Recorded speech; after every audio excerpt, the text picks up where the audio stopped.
then of course anything you might be looking for that's made in Pennsylvania out of the distillery, you can go to the distillery and pick up what they make. They can sell. Distilleries are allowed to sell what they make. Because fine wine and good spirits, they're all about their spirit game. They'll let private places sell beer. They'll let private places sell wine. They're all about their spirits. But the exception with spirits is that if it's made in Pennsylvania, you can go to a distillery and pick up and buy what they make at that distillery. Those are spirits you can get outside of fine wine and good spirits within Pennsylvania.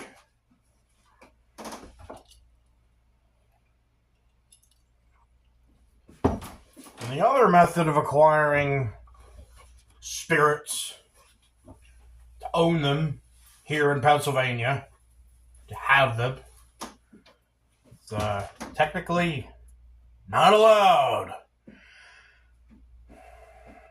Another thing that Pennsylvania says you should not and cannot do, but a lot of people are going to do it anyway. That's traveling over state lines to buy spirits from a liquor store, a privately owned liquor store in another state, or a privately owned corporate chain like Total Wine and More. Have locations in New Jersey, Delaware. But do not get caught bringing spirits from another state here into Pennsylvania. You could face fines. Probably the most likely outcome is confiscation and fines.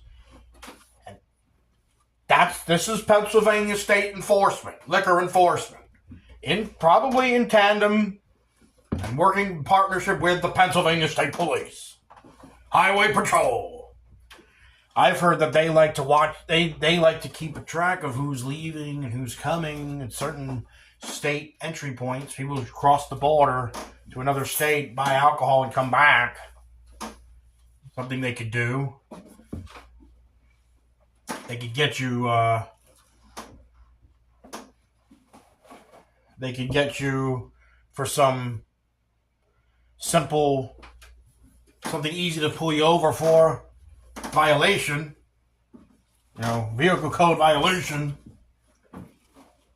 They say, hey, I see you got some bottles in there. Where are they from, huh? More problems with these people, man. More problems with these state liquor enforcement. They say you can't do it. Can't go over state lines and come back with your bottles. You can't go to Kentucky to visit the bourbon distilleries and buy their bottles and bring them back here. Are you out of your damn mind? Are you kidding me? These bastards! Don't get caught. But it's a way to get it done, isn't it? Go somewhere else to get it. But now you're talking about traveling. You're talking about going to a liquor store where now the prices are going to be up.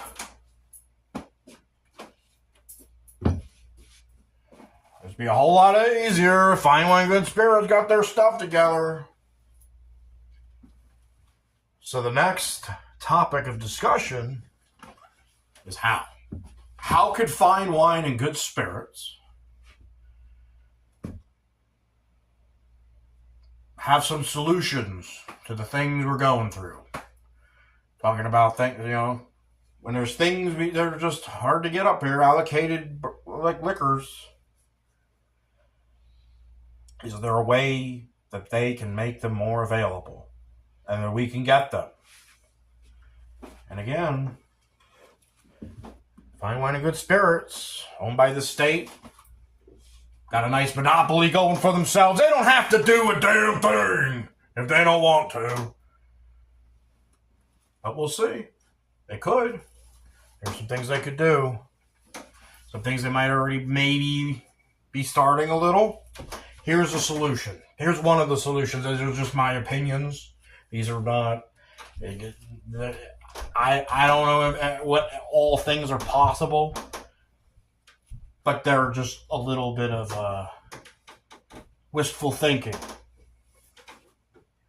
Something that could happen. Just possibilities. And they're just opinions. Alright. So if I could open up a... You're not allowed to. You're not allowed to have private liquor stores here in Pennsylvania, but if I could. On the last episode, I talked about how if I could have a private liquor store, Steve's... What did I call it? The Shacko Happy Spirits. Or the Shacko Booze. I could sell some of the... I could specialize in the sales of some things that aren't always easy to find, especially when it comes to fine wine and good spirits. What if fine wine and good spirits did that? I realize it's a big state, but they don't have to have all this stuff at all the liquor stores around Pennsylvania. Just some of them. Obviously, in a reasonable proximity to a person. Might not be right down the street, but maybe within a county. Maybe within a city. Only have a couple of the locations. Instead of stocking up the hell out of the things that you normally find at a fine wine and good spirits, the Jack Daniels, the Captain Morgans, instead of them having those regularly found things, I'm going to put more focus on some of the other stuff. Get more of it to that one location, stocking up on it, instead of spreading that around to 100 different stores, 20, 30, 20 different stores. Make what 20 different stores might have gotten. Put it all in one store. Even if it has to be a bit of a word of mouth. Yo, Joe. Yo, Matt. Check out this place. They got multiple cases of Buffalo Trace down there.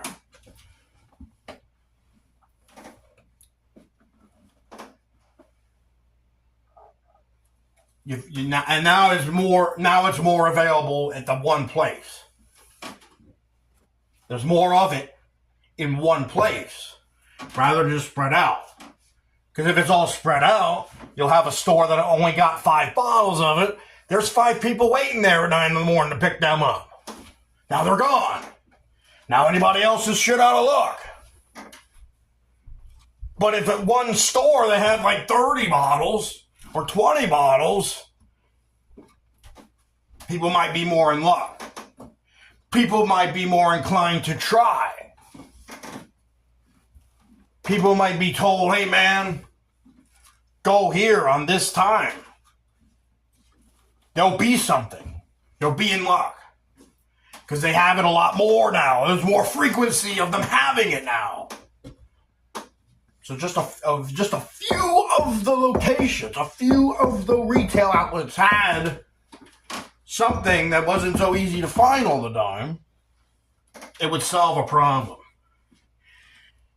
Here's another one, and this will work in tandem with that idea.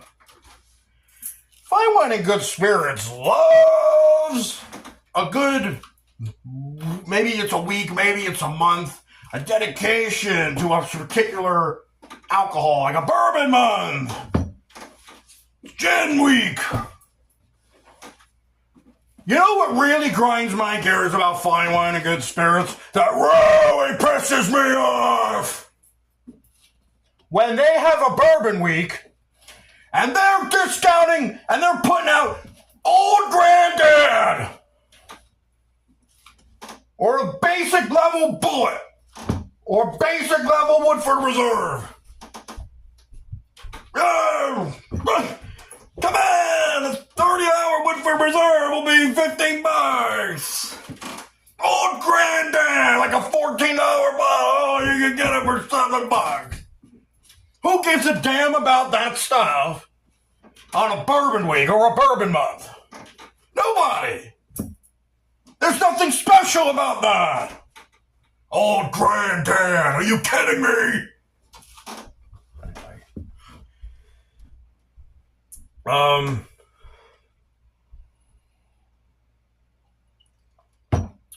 Say bourbon month's coming up. Here's what they could do. What's coming out right now that everybody really would like to get some of? How about that Eagle Rare? How about that Eagle Rare 12-year? And it doesn't have to be just one thing. Like a few of the things, or a lot of the things, but be like this bourbon month, or these couple weeks dedicated to bourbon. Let's get a lot, as much as we can, of some of these bourbons. Eagle Rare, say the Eagle Rare 12-year, for example. It's Bourbon Week. We got your Eagle Rare 12-year. Check it out here, check it out there. Don't do it to too many locations. Have events, big events. Have multiple days, multiple opportunities. Maybe 1 week on a Monday, a certain bunch of locations will have the Eagle Rare 12-year. The next Monday, you get another shipment in. Get more. The next week, same thing. Give people multiple chances to try to get some. Give people more opportunities. Put more focus into something that a bourbon person would really want to have an opportunity to get. The hell does a bourbon person give a damn about old Granddad? Bourbon person wants to see something new, see something that if they had it, they were like, oh, this is something good. Like that Eagle Rare 12-year. Get a lot of it. Sell the hell out of it. Get the bourbon people out. Maybe. It could be possible. It could work. Like I said, quit spreading it all around. And now I understand I understand it's a big state. I understand it. People, you want to make things accessible. But you got hundreds of liquor stores just in one county. Do all of them need to be? Doesn't have to be all of them. Just one or two. One or two. A couple locations in Philadelphia. A couple locations in Pittsburgh, in the city. Reading. A couple locations. A couple locations in Allentown. Location or two each county. That's it. They get the stuff. Whether you want to put it on the internet or not and keep ghosting us, we'll get our word of mouth. You can go on the forums. You can go on the social media. People will be like, they're having big drops right now. Go get your shit. So, those are some solutions I wanted to put forth. This is an open discussion. If you have different opinions, if you have different ideas about fine wine and good spirits, feel free to comment. Let me know what you think. Let me know what you think fine wine and good spirits should do. It's all an open discussion. Not one person's all going to get it 100% right. People might feel differently about different things. But this is going to end my discussion on the fine wine and good spirits. Not the last time you might talk about them. They're a big topic. They come up a lot. But this is the quintessential rant. Steve Soapbox.